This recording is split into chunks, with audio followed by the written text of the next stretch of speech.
cut to Hajime.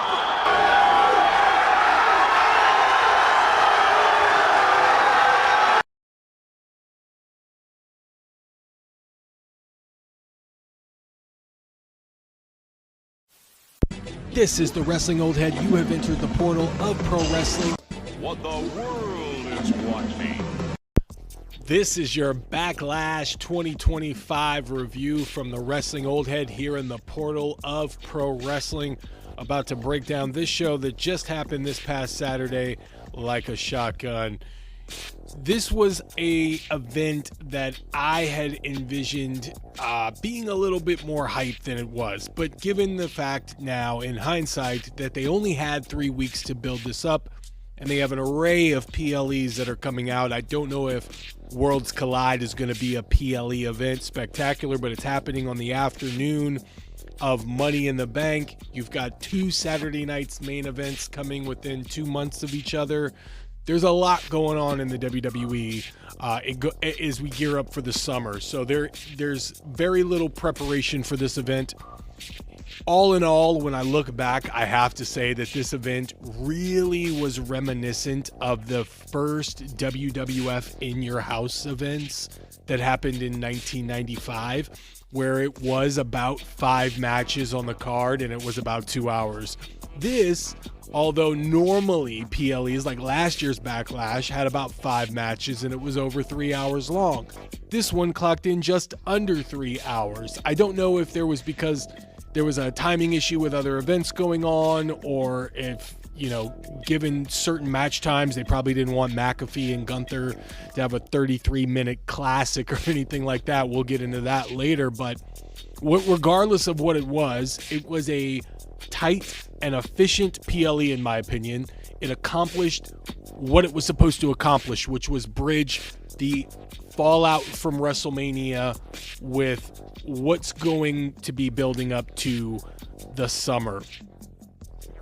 What that is anyone's guess, and I'm along for the ride. They definitely have my interest, so we'll see how they keep my interest and keep the attention of the WWE's universe as we gear up for a WWE summer. And it's going to be quite the summer, with the first ever 2-night SummerSlam coming up towards the end of the summer. Remember that. That is coming up as well. So let's get to Backlash. Let's break it on down. In the opening match, it was a fatal 4-way for the United States Championship. The champion, Jacob Fatu, defeated LA Knight, Damian Priest, and Drew McIntyre. This was everything that you would hope for a opening match, to get the people invested and awake and alive, and something for them to talk about in between video packages for the next match.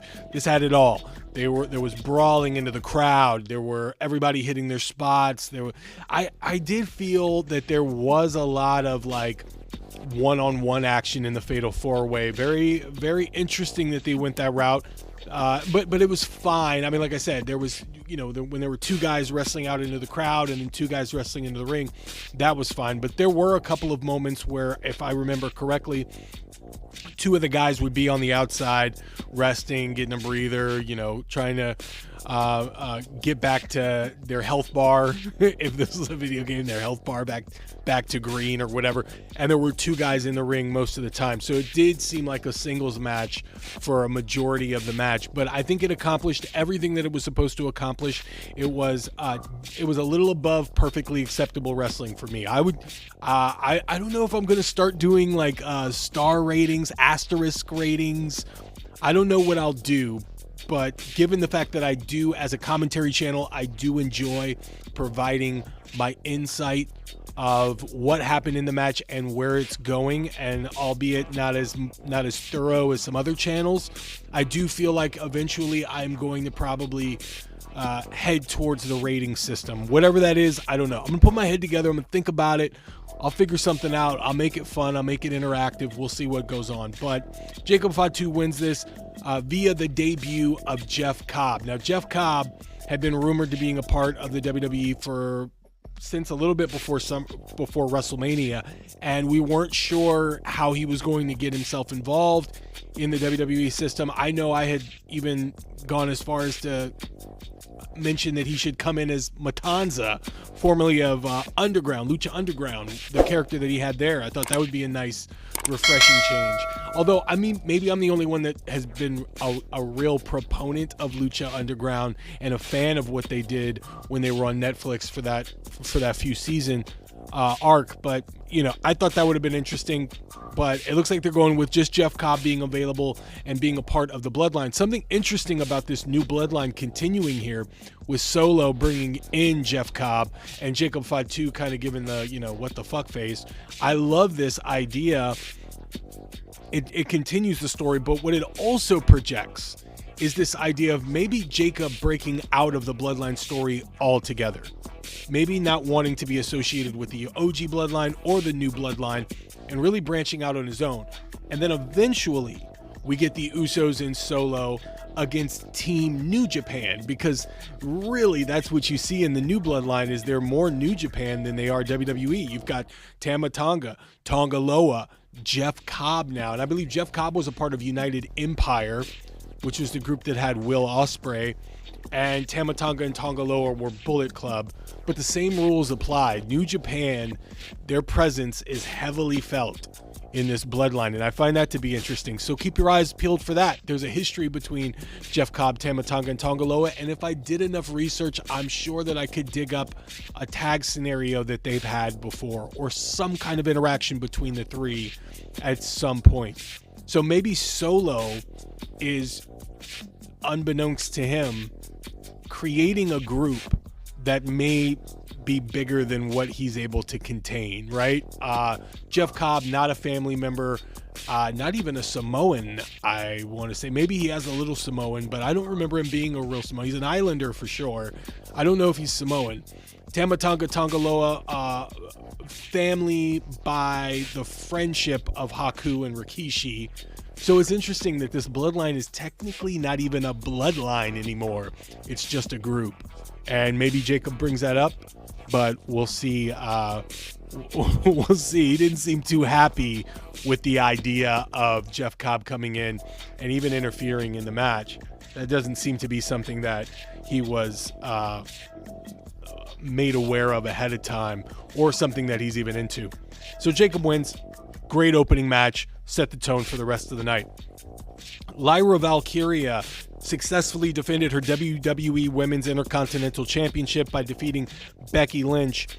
This was a match that, going in, I just felt was a foregone conclusion. I thought Becky Lynch was going to win this. I thought it helped continue the story to have Becky Lynch get that win and even the series at one apiece, because I believe Lyra beat Becky in NXT, if I'm not mistaken. So I thought that this was where they were going to go. Instead, where they went was they gave Lyra a huge rub with this win over Becky Lynch at this PLE. Her boyfriend, fiance, LJ Cleary, who I'm familiar with from the Independents. I guess I was the only one that was familiar with him in the Independents, because a lot of people aren't familiar with him in the Independents. I think he does a great job. I think he's a fantastic talent that I think the WWE is going to be interested in. I can envision him being a part of Evolve. I can envision him possibly being a part of LFG, although I think it's not fair, because him coming from the Independents, I think he would really run roughshod over the LFG program. LFG is, in my opinion, more for those that are not familiar with professional wrestling and that are coming in and are trying to become superstars and getting the fast track into the universe of the WWE. So I would say look for LJ Cleary. Look at his stuff.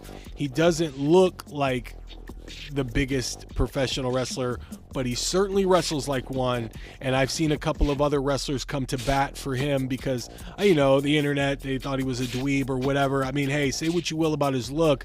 The guy he can go in the ring. And I've seen a lot of his matches, been a big fan. I think I saw one of his matches at, oh gosh, it was a French wrestling promotion I watched. Could have sworn I saw him a part of that. But yeah, the guy can go in the ring, so it was interesting to see him in the crowd. I think they're going to play up on that too going forward. I mean, if they really can build it up, Lyra Valkyria and LJ Cleary against Seth Rollins and and Becky Lynch, but they got to do a whole lot more to get Lyra over. One of the things that I liked about this match is that it is also getting us invested in Lyra Valkyria, which is something that they haven't done. They basically brought her in without any kind of a fan base, and they are slowly building her up to superstardom. Charlotte Flair and Becky Lynch are doing a lot of work to big up some of the younger talent, which I like, and I don't know if it's really coming across that well on television.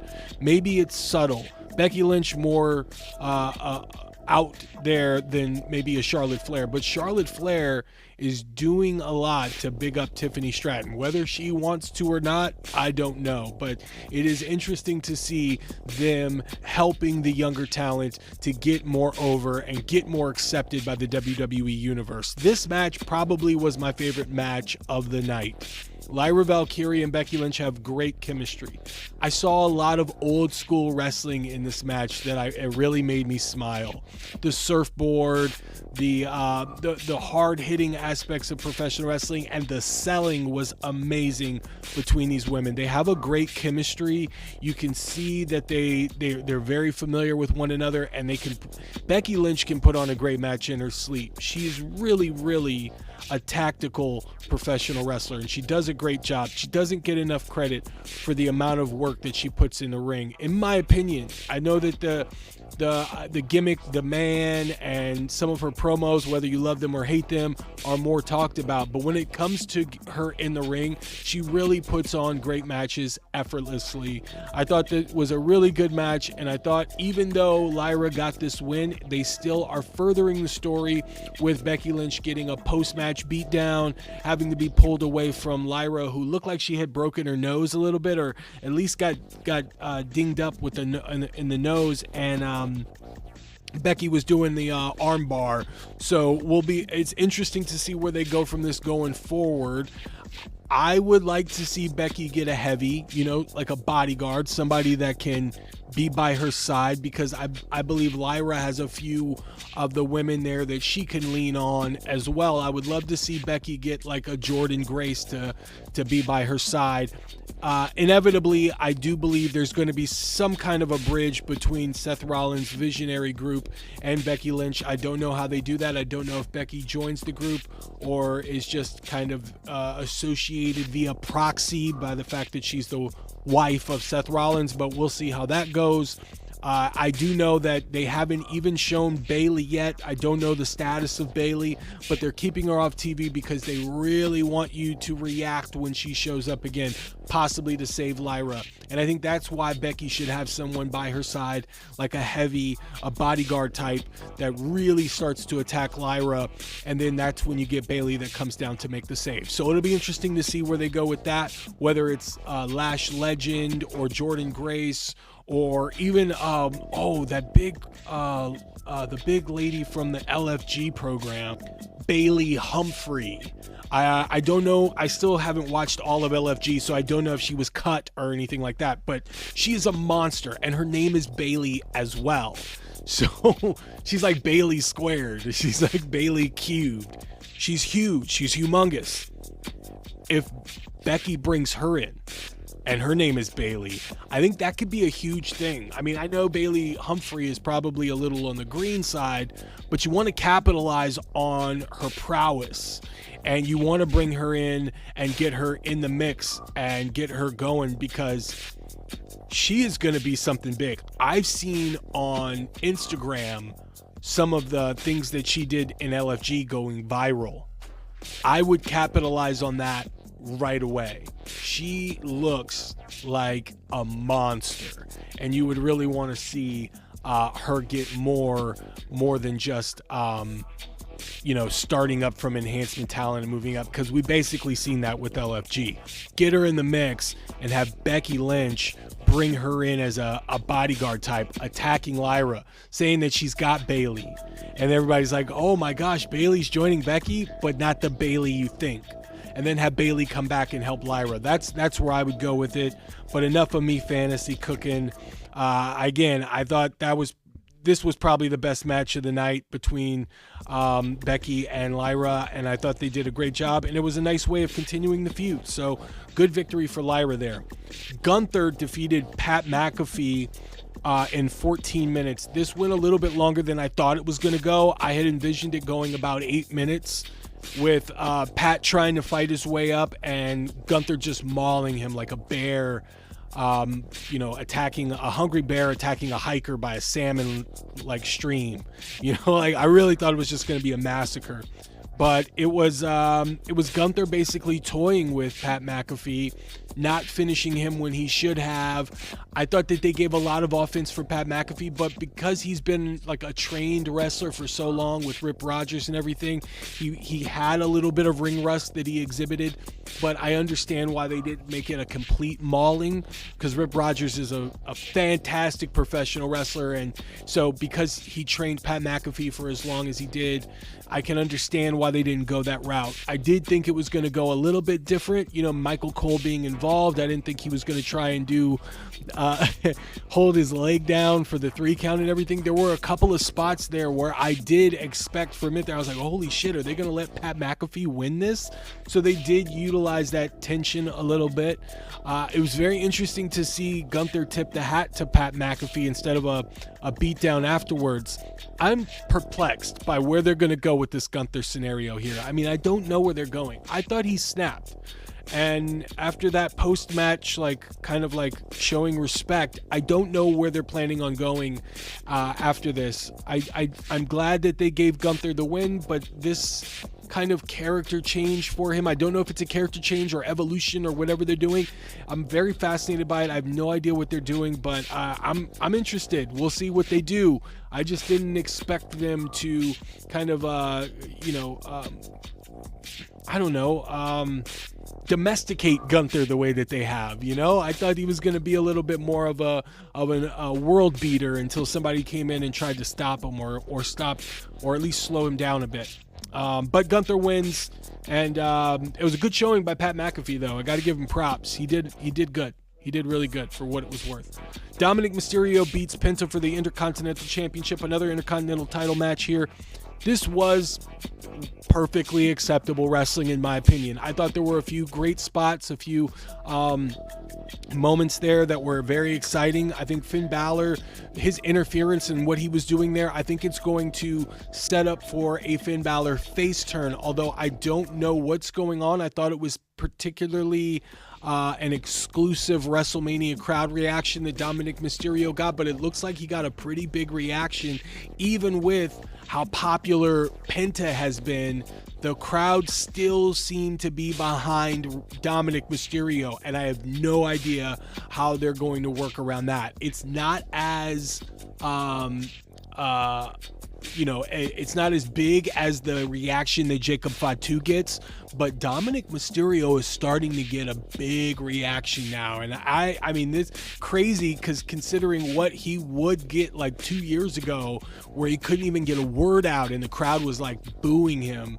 I don't know where they're planning on going with this, but I don't think Finn Balor is going to get the crowd reaction that they're hoping that he gets by turning on Dominic Mysterio and leaving the Judgment Day. I actually think that the crowd is going to side with Dominic over Finn Balor, so I don't know how they're going to do or what they're going to do to get around that, rather.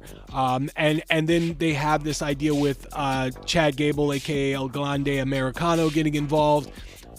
For some reason, I really see Grande Americano winning the AAA Mega Championship. I don't know how they're going to do that, because I believe the champion right now is still Alberto El Patron, but I would love to see El Grande Americano with the AAA Championship somehow, some nefarious activity as soon as Worlds Collide. I don't know if they do a triple threat match. I don't know if, I envisioned before Rey Mysterio got hurt that he would show up at the taping and beat El Patron, and then Rey would battle El Grande Americano at the Worlds Collide event, and then El Grande Americano wins with a loaded mask shot. But now that Rey's hurt, I don't know how they get there. I think it would be great for them to do that, to get heat and also to get more attention on AAA. But we'll see what they go with it. I do know that he is going to be a part of the Worlds Collide. In what fashion, form or fashion, I have no idea. But it's interesting because he's going after all the luchadors in the WWE, so I'm sure that he'll get his comeuppance soon. I don't know if it'll happen when Worlds Collide. And I do look forward to the mask versus mask match that happens, and then El Grande Americano losing, but when the mask comes off, it's someone else. Oh, dude, I'm telling you, I can see it all. And in the main event, John Cena defeated Randy Orton for the Undisputed Championship after R-Truth got involved, which is very interesting here. John Cena went from the five knuckle shuffle and the FU or the STFU or whatever to the belt shot, the eye poke, and the low blow. Those are now his finishing maneuvers. What a heel. What a classic heel. I thought this was a lot better than John Cena and Cody Rhodes at WrestleMania. I don't know if I'm the only one, and I don't know if I'm going to get a lot of heat for saying that, but I felt that they did the match better. Maybe the jitters weren't as bad. Maybe there wasn't as much pressure, but this being their last match, they did a lot of great callbacks. I was a big fan of Randy Orton against John Cena when a lot of people weren't. I thought they did a great job kind of telling that story as the final match. And I do mean that. I mean, they didn't have as great of matches as Sting and Ric Flair, but this is the Sting and Ric Flair of the generation because they did. They're familiar with each other. They had thousands of matches from house shows to OVW, at which they've shown in the clips and the video packages leading up to this match, and then of course on PLEs on all of the television programs. So they know each other like the back of their hand, and they showed it. One thing that I did notice is that, like, when John Cena was the face during their feuds, Randy Orton was slimmer and John Cena was like gargantuan, and it seemed like they really did have a role reversal because Randy Orton was huge and John Cena looked a lot slimmer. You know, he looked Hollywood slim. And so that was interesting. R-Truth coming out and interfering because he felt like he was doing it because it was the right thing to do was an interesting move there. This was definitely an overbooked match, an NJPW House of Torture match. So I joked on X that this was a House of Jorture because they like to wear their jorts. I'll see myself out. Also, I thought that it would have been interesting if R-Truth were to come out to Travis Scott's song Fiend. I thought that would have been hilarious. That was a missed opportunity there. In the press conference post-show, John Cena was confronted by R-Truth, and he basically said that you're better than the crowd telling you that you suck and you can't wrestle. That sparked a snap in John Cena, and he gave him the STF through a table to end the press conference. I thought that was interesting.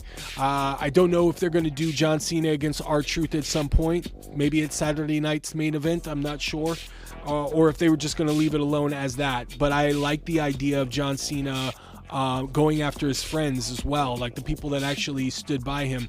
One thing that I did notice towards the end, they did the credits, the Lee Fitting, Paul Levesque credit roll, and then they faded to black when they got back on a shot of John Cena in the ring. He did a really interesting thing with his facial expressions where he seemed a little conflicted.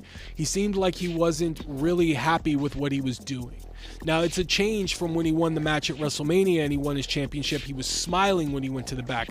This seemed he was more contemplative, more unsure. And I'm interested to see if they're going to elaborate on that, because I think that's a great story arc for them to go in this scenario with John Cena, because eventually we're going to get to December the 31st or whenever, and he's going to say goodbye. And it's going to be emotional. And you want the crowd to be able to say, thank you, John.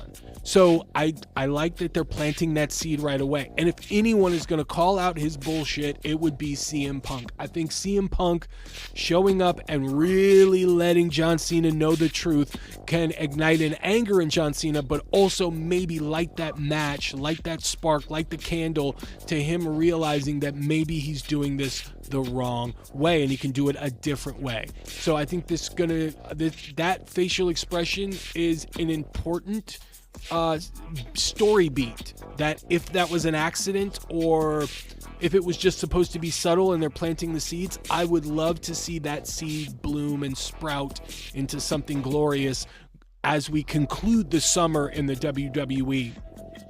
Also, when he got on the mic and had his post-match promo, I swear I thought we were going to hear Goldberg's theme, and I thought Goldberg was going to come out. And I know you guys hate that because the idea of Goldberg versus John Cena might induce a few dry heaves from some WWE fans and wrestling fans in general.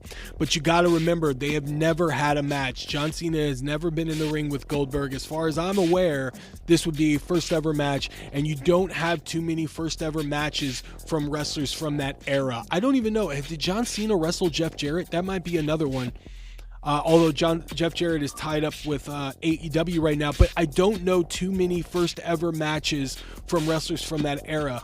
I think to conclude John Cena's run, his retirement run, you're going to have to at least entertain that idea. I think the best way to do that match would be in Saudi Arabia, because then you don't have to worry about the crowd hijacking completely and booing Goldberg out of the building and cheering John Cena like he's the top face. And then that could cause a chain reaction where the viewers that are watching will then go to the shows after and cheer John Cena. You don't want that to happen. So I think one of the best things that you can do in that scenario is to put John Cena with Goldberg in Saudi Arabia. But I swear I thought I was going to hear the drums, and I thought Goldberg was going to come out and say, "You're next." But alas, they did not do that. Thankfully, we live to see another day where John Cena and Goldberg isn't going to be the headliner for another PLE. But hey, I'm going to be honest with you, I wouldn't mind seeing that train wreck. But that's just my opinion, you guys. Backlash, again, reminded me of the WWF In Your House events when they first started to show up in the 90s. This was definitely a filler PLE, but it wasn't terrible. I thought it did its job. It was all right. I didn't feel bored. I was definitely sports entertained, and I think it did a lot to excite us for the programs going forward. So for what you will, it was not that bad. I don't highly recommend this thing, and if you missed it, I don't really think you missed much. But for those that did watch it, let me know what you think in the comments. Thumbs up on the way out, you guys. Instead, this is the Wrestling Old Head letting you know that you have entered the portal of pro wrestling. Stay tuned for more.